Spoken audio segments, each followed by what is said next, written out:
Hi boys and girls, it's Miss Joan coming to talk to you about one of the biggest holidays of the year, Passover. And it starts in just a couple of days. For 8 days every spring, Jewish people around the world celebrate the holiday of Passover, the festival of freedom. On the first 2 nights, families and friends gather for a special dinner called a Seder. Before the meal, they read together from the Passover books called the Haggadah. They sing and pray and tell an ancient story. Ancient means long, long time ago. More than 3,000 years ago, the Jewish people were slaves in the land of Egypt. The Jews longed for a day when they would be free, and God finally answered their prayers by sending them a man named Moses. You must go to Pharaoh, God told Moses, and say, "Let my people go," which reminds me of a song. Oh, listen, oh, listen, oh, listen, King Pharaoh. Oh, listen, please let my people go. They work so hard all day. They have no time to play. King Pharaoh, what do you say? No, no, no, I will not let them go. No, no, no, I will not let them go. And then there's all these bad things that were happening, and plagues and hails and boils and locusts, and then one morning when Pharaoh woke in his bed, there were frogs on his bed and frogs on his head, frogs on his nose and frogs on his toes. Frogs here, frogs there, frogs were jumping everywhere. So Pharaoh was just like, finally said, "Hey, Moses, come on over. Listen, it's enough already. Go. Just go. Take your people. Leave Egypt. You don't have to be slaves. I'll get along without you." So all the people, they're like, "Come on, hurry up. We got to pack." But they didn't really have time to take a lot of food. So they just took some dough with them. Didn't even have time to rise. And after they walk through the Red Sea, they get to the other side, and then their dough just baked into these flat crackers. And that's why we eat these flat crackers like bread stuff every year on Passover. It's called Matzah. And pretty soon you're going to be eating matzah.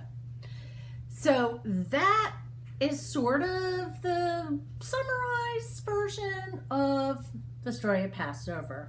And I have a book to read called The Little Red Hen and the Passover Matzah by Leslie Kimmelman, illustrated by Paul Mazel. And let's see who the publisher is. Publisher is Holiday House in New York. There's a Jewish proverb, and that's on the very first page, and it says, "The greatest wisdom of all is kindness." And boys and girls, if you know Miss Joan, you know that it's really important for me for everybody to be kind. Miss Joan tries to be kind, and I love when others try to be kind too. So let's read the book about this and see how it relates to kindness. The year was passing. Little Red Hen could feel the change of the seasons in the tips of her tail feathers. She could smell it in the barnyard air. She could see it on her calendar. "Oi, Gavalt!" exclaimed the Little Red Hen, thinking ahead to spring. "Before I know it, it'll be time for Passover. I will need some matzah for my Seder dinner, and that begins with some grains of wheat." Here.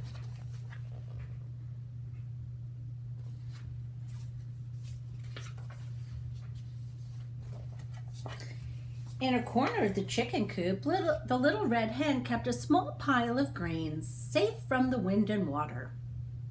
She gathered them now and went to find her friends. Such friends she had, always ready to lend a hand. "Who would like to help me plant these grains?" she asked. "Not I," said the sheep. "Sorry, Bub," said Horse. "Think again," said Dog, a little bit rudely. The little red hen was not happy. Okay, okay, she grumbled. I should worry? I'll just do it myself. And the little red hen planted those grains.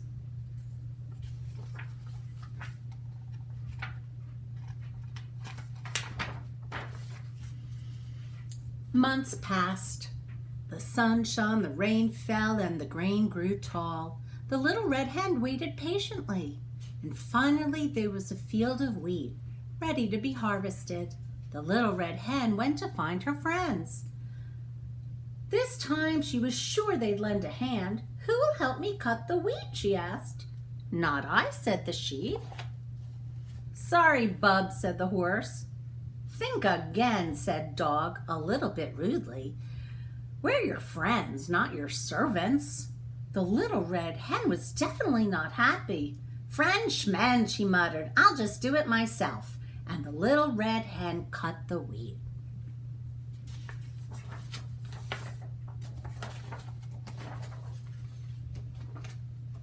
The wheat was ready for the mill. The little red hen gathered it together and went to find her friends. They won't disappoint me again, she told herself confidently. Who will help me carry this wheat to the mill? She asked them. Not I, said the sheep. Sorry, Bub, said the horse. Think again, said Dog a little bit rudely. We're resting. Oh, the little red hen was really not happy this time. I should live so long, she kvetched, to see this bunch of lazy no-goodniks put in an honest day work. I'll just do it myself. The little red hen took the wheat to a special Passover mill where a miller ground it into flour.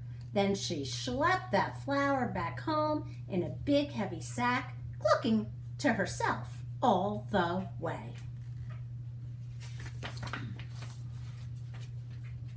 Before she knew it, it was spring. The morning of the first night of Passover, the little red hen had cleaned her house top to bottom. There wasn't a crumb of bread to be found anywhere. Time to make the matzah, the little red hen announced to her friends. Who wants to help? Everyone deserves a second or third or fourth chance, she reminded herself. But what do you think the little red hen heard?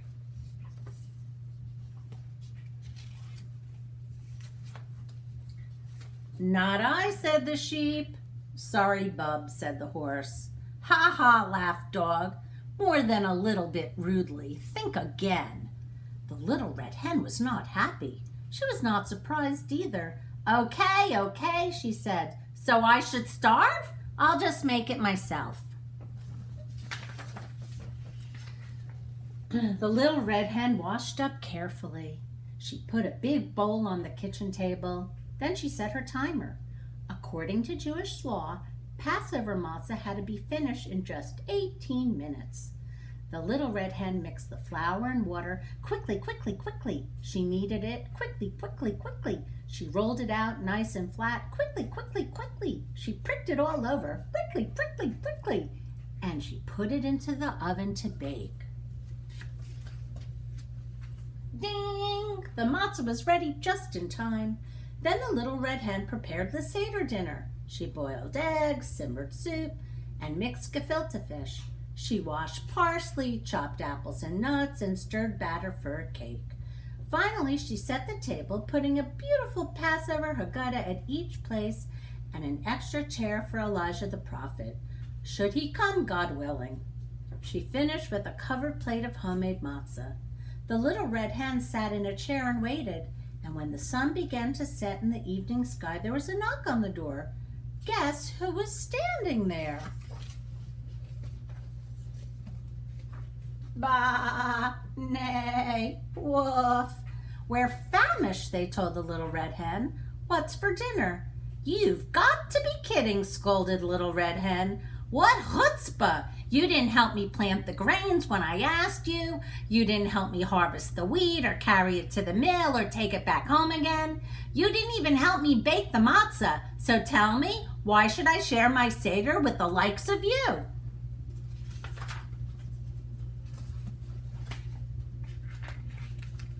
Sheep, horse, and dog couldn't think of a thing to say.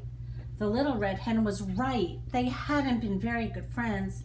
The three animals silently hung their heads in shame. The little red hen was quiet too. Now I should invite them to my Seder, she thought. And then she remembered the words written in the Passover Haggadah, "Let all who are hungry come and eat." And she looked at her friends. They looked hungry. Besides, the little red hen was a good egg, a mensch. A mensch forgives. "And why are you just standing there?" she finally said. "Come on in." So together the friends celebrated the holiday. Together they noshed on tasty, crunchy matzah. And when the Seder was over, after all the planting and harvesting, the schlepping and the cleaning, the baking and the feasting, just who do you think had to wash all those dishes? "Not I," said the little red hen. The end. Did you like this story? Boys and girls, there's a couple of words in here that you may not have known, and I would like to tell you about them. So some of the words were Yiddish words. Yiddish is a language still spoken by many Jewish people throughout the world. It blends mostly Hebrew and German. Some Yiddish words have become part of the English language. For example, I used the word chutzpah.